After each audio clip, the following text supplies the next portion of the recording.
Hello, this is Mark Britton. I'm your instructor for Introduction to the New Testament, Survey of the New Testament for spring of 2018 at Cali College. I just wanted to spend a few moments to have you get a chance to get to know me and to talk through the class just a little bit, um, and so you have a little bit better feel for what will be going on. I've been teaching for Cali for many years, well over a decade, and teaching New Testament survey, Old Testament survey, Life and Teachings of Christ, which I actually have one of those coming up second 8 weeks if you need another course. Um, and in the past, I've taught principles of macroeconomics, microeconomics, introduction to business. Also have taught ethics at the Wichita campus most recently. And so I've been teaching quite a few things. I used to serve as a registrar for Cali College before I left there to go to Friends University. And I've left there and am now at Ashland University in Ashland, Ohio. So I'm coming to you in Kansas, probably from Ohio. And so it's cold here. I don't know what it's like there, but um, we do have winters here apparently. So just to give you a little bit of background on the course, you will be asked to do several things. First off, logging in every week in order to see what it is that you need to do and completing those assignments. Most of that is to read the chapter or chapters, depending on the different modules. I have divided the class up into weeks, 8 weeks, and most of the weeks, if not all of them, except for probably the first one, have more than one module. So that means there's more than one thing to do. And the reason for that is in a typical 16-week class, you'd have 1 week, one module, and so forth. But 8 weeks, we have to double up and go a little faster. So don't think I've got a week here with one module and I'm done. You have to do however many modules are in there um, and how many chapters are in each one of those modules. Within each module, you're going to find a couple of things. First off, there's going to be a little bit of an introduction to tell you about what we're talking about, and then you're encouraged to read the chapter or chapters that are given in that particular week. And then you're going to have a what's called a ditty, which is a discussion question. These are pretty lighthearted in many respects. They're not deep. And you need to put out an original post of those early in the week if you could. And those original posts need to be 250 words. I don't want you to just say, yeah, I think this is a great topic, or, yes, Jesus was a great man, kind of thing, or whatever. Whatever the question is, I want you to give it some thought and give it about 250 words, which is just 3 or 4 good sentences, paragraph, so to speak. So it's not that hard. It sounds maybe a little bit harder than that. Then once you've done that, 250 word original post, then you're going to need to come back in probably a little bit later toward the week and do responses to someone else's post. And I'd like for you to do 2 responses to a post. It can be to 2 different posts. It can also be responding to someone's post to your post at that point. I'm not going to be picky with that. Um, but something other than the original post. So an original post of 250 words and then 2 response posts within that week. Now, those response posts do not have to be a certain length, but I don't want them to be, yes, I agree, or good thoughts, or way to go. They need to be a couple of sentences. So, 25 words, something like that maybe is a better way to think about that. But I'm not going to sit here and count those like I'm going to look at and count basically the words in your original post. So if you don't have 250 words, you're probably not going to get the full score because you need to be able to do that. Then the other thing is there are reading quizzes, and they're going to vary in length, but most of the time they're not more. I don't think they're ever more than 10 questions about the chapter that you're reading or chapters, and most of them are going to be multiple choice, and they are timed, so you don't have all the time in the world to go through them. So don't think I'm not going to read the chapter and I'm just going to take the quiz and I'm going to hunt up the answers in the chapter as I'm looking at the quiz and I'll be fine. That's not the best way to go. Read the chapter quickly. Um, then you'll know where in the chapter to find it. I'm not expecting you to have memorized the chapter and to memorize all the answers and so forth, but you should have a feel for where it was in the chapter that you read. Then you can answer those questions. There is not going to be any real grace period with that. Those uh, reading quizzes are due by Sunday night, midnight of the week, and there may be more than one because you're going to be covering more than one chapter. So please be aware of that. It's not just one and done; it's several chapters. You can see my dog's tail there uh, in the frame. She's having fun with her Kong. Um, so you need to get those quizzes done and get those um, submitted and so forth. Those are going to be auto graded, and unless there's a question that's really wrong and I have the wrong answer selected on it, that's the points you're going to get.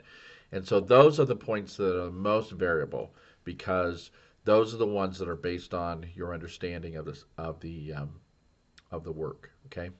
If you do your posts of 250 words, I am not going to grade whether you have good content or not. Obviously, I don't want you to just say silly things, but I will pretty much give you the points if you've met the 250 word minimum. I will also pretty well give you the points if you responded to two other people. So those are givens, and you need to look at them that way. If you can just do 250 words and the two responses, you're going to get full points for that, and so there's no issue there. The second or third thing, every once in a while there'll be a writing assignment. And I'm going to give you a topic and ask you to write a paper on that. And I'm looking at probably a page, page and a half, 2 pages at the most. It's not a research paper, it's a thought paper. What do you think about this? Dialogue a little bit about this. So it's a little bit like a heavier duty discussion post, and do those. And being a religion class, it's hard for me to say I'm going to grade you down because what you think and believe doesn't agree with me. I can't do that. The only thing I can do is grade whether you did the work or did not do the work. And so if you apply yourself to it and you seem to be answering the questions, even if I completely disagree with what your answer is or completely disagree with what your thoughts are in your paper, that's not the point. The point is that you've done the work. So reading the chapters, taking the reading quizzes, doing the original posts, doing the response posts, and you should be golden. There is really no reason at all that you should not get an A in this course because uh, there just isn't. The only exception to that would be if you really bomb the tests, the reading quizzes. But other than that, everything else should be clear sailing. You should get 100 points for that. You just have to get it done in the time you needed to get it done. Now, fortunately, here in the spring, there's not a whole lot of other things jumping in on us. We don't have Thanksgiving and all that kind of stuff going on. We do have spring break, but I believe our class is done before spring break, so that shouldn't be a problem. Plan your week however works well for you. I would just say probably not leave everything until the weekend because doing that for the discussion is not a good idea. You will not necessarily have to read everything and have everything done before you can do the discussion. So it may be jump in, do this discussion post early in the week, and then if you need to do some of the other stuff later on, do that. But plan your week accordingly. Look at the syllabus, look at each week's modules to see how much is there. I would do that probably Sunday because that's when they're going to open is Monday morning, sorry. I would probably do that Monday. Look at those for sure by Monday night so I know exactly what I've got to do for that week. And then if you can respond with your original post by Tuesday night or by Wednesday night, and then you should be good to go. And you can finish up your quizzes on the weekend, and you can do your responses on the weekend, and you'll be golden. Papers, obviously, probably latter part of the week, weekends as well. But okay, I hope that makes sense. The textbook we're going to use is pretty good. I've also included in the modules a little video that the author of the textbook does. He's not the most exciting speaker, but he does have some interesting comments to make and so forth, and sometimes seeing it and hearing it is different than just reading it. I also have some videos myself in there. These are from previous renditions of the course, so if there are references in there that to dates and times and anything like that, please just kind of ignore those and just go off of the topic that's being talked about. It's easier for me not to just have to re-record all these things and so forth. Um, you're going to need a Bible. I would encourage you to get a Bible if you don't have one already. If you don't want to buy one, which I completely understand, you can use Internet Bible, which the one I would use is it's Bible Gateway, and you can pick about any translation you want there. There's a myriad of them, from some that are very, very easy, probably like the Message or the Living Bible, to some that are a little bit more wooden and difficult, like King James or the New King James. I use NIV, New International Version. I know the Bible that the bookstore sells is not one of those, and I can't remember if it's a New American Standard or a Revised Standard, but it's fine as well. But I wouldn't buy it. Another place, if you want to get a Bible, is to go to like Goodwill or something like that, and you probably can find a Bible there, a used bookstore or something. And like I said, any Bible will work, but you don't really need to buy one. Obviously, you have internet. You're taking an online course. I would use the Internet Bible. Just plug in whatever translation you want and buy. Most of the times, they're out there. The other nice thing about that is you don't have to know your way around the Bible. When you're using internet, you just plug in what it is you want. I need to go to Matthew 27, verse 4, and it will take you right there, and you don't have to try to find it in your Bible, because sometimes that's a little bit difficult as well. So, hope that helps. So, if you have any questions, please make sure and email me. I'll try to respond to those as quickly as I can. I get notified once I have an email, and I won't probably respond to them during the day while I'm working, doing my registrar job here at Ashland University, but I will respond to them in the evening, hopefully within 24 hours. That's my goal.